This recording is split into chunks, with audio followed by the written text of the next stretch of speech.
This is Jonathan Cahn. Welcome to my YouTube channel. When you look at what's happening in the world, it's easy to wonder what's going on, and are things out of control? Is this what the Bible foretold? Is the end near? What do I need to know about the future? Where's it all going? How can I be prepared? What is God's prophetic word for the hour and for me? On this channel, you're going to find prophetic updates, the mysteries of God, daily words for life, biblical revelation, prophetic teachings, and much more. I pray it's going to be a great blessing to you in the days ahead. So be sure to hit the subscribe button and tap the bell icon so you're notified every time there's a new video that's posted. Leave a comment as to how God is blessing you. And don't forget to share these videos with friends who need to hear them. Thanks again, and God bless you. Shalom. Antichrist Civilization. In Revelation, the world celebrates the death of the two witnesses. They follow the beast, the Antichrist. They war against God, against the Lamb, Messiah, against the people of God. Now, for almost 2,000 years, Western civilization was Christian, or resting on a Judeo-Christian foundation. But that's not the world you see in Revelation. What you see is a world given to evil, godlessness, anti-God, anti-Christian spirit. That requires something, which is spoken of elsewhere in the Bible, a great apostasy, a great falling away, turning away from God, from the Christian faith, from the Bible, from Messiah. This has to happen. A Christian civilization is not going to follow the Antichrist. And this has never happened before modern times. Only again in the 20th and 21st century has seen the greatest falling away in the history of the faith, the greatest, most rapid, widespread overturning of morality in human history. It can be seen in what happened to the Soviet Union. It can be seen in what happened to Germany when it turned away. It can be seen in what's happening now in America and much of the world. It is the most massive de-Christianization the world has ever seen. So much so that the majority of the newest, youngest generation may not even consider themselves to be even nominally Christian, but something else, pagan, nothing. It's not only that we're witnessing the rise of a non-Christian civilization, we're witnessing the rise of an anti-Christian civilization. Now, if the Christ leads to a Christian civilization, what does an anti-Christian civilization lead to? The Antichrist. So it's not just that the Antichrist is going to come out of the blue and say, hey guys, let's do this. Messiah came at the time prepared. The Antichrist will come to a world prepared for him. He will be accepted, welcomed, and then worshiped. So what will we have to see happen? We'd have to see the Christian civilization for the last 2,000 years begin transforming, morphing away from God. We've watched it. We're watching it happen every day. First to a non-Christian civilization, mainstream culture, then to an anti-Christian mainstream culture. Just look at the Olympics. That never would have happened even a few years ago. Now, the Antichrist has not been revealed yet, but the spirit of Antichrist is already in the world. And this phenomenon has only reached this state in recent times, only now, the sign of persecution. Revelation 13 says the beast was given power to make war against the saints.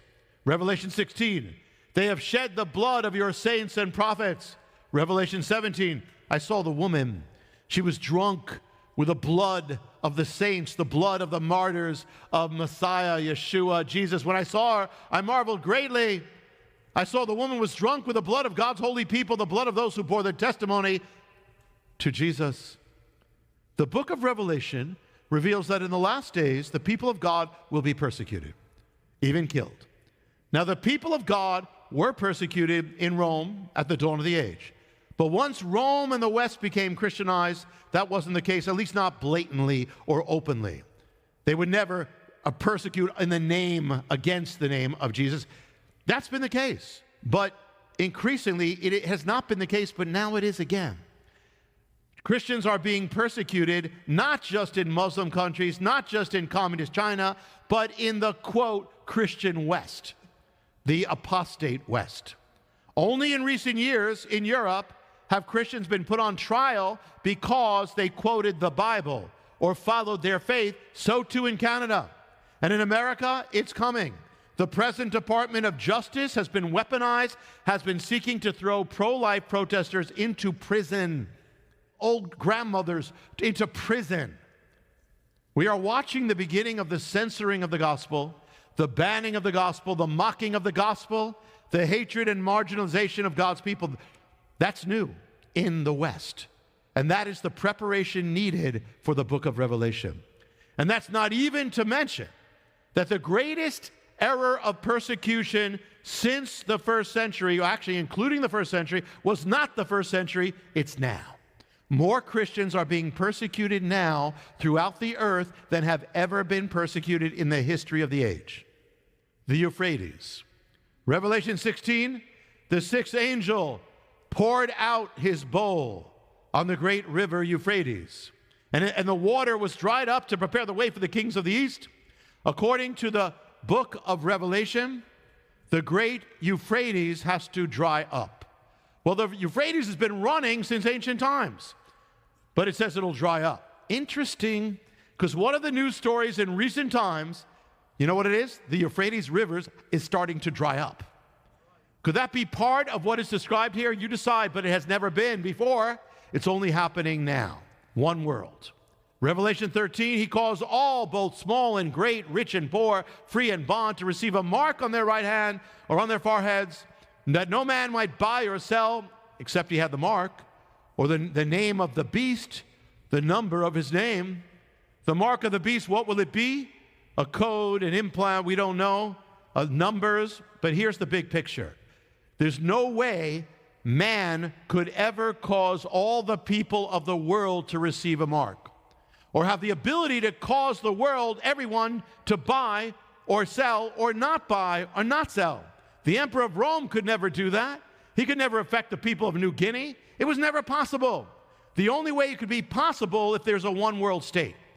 That one world state would also have to have the power of modern technology, as in computer systems.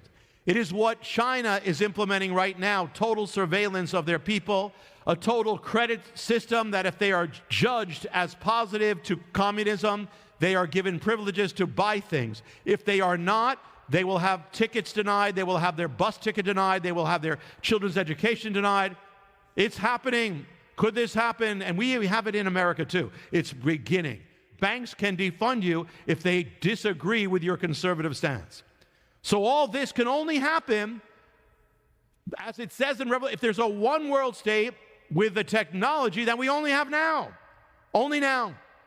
And only in the 20th century have we had any governmental organizations, real ones, like League of Nations, United Nations, World Monetary Fund, International Bank, International Court of Justice, which just condemned Israel. We are becoming a one world system. Not just in one realm, but everything. The clothes you wear is probably manufactured all over the world. The things you have in your house all over the world. Never has the world been so integrated economically. Never has any government or organization had the power to know, watch over, survey you, control you, know what you're doing in your home. It's going there until now. We are moving there.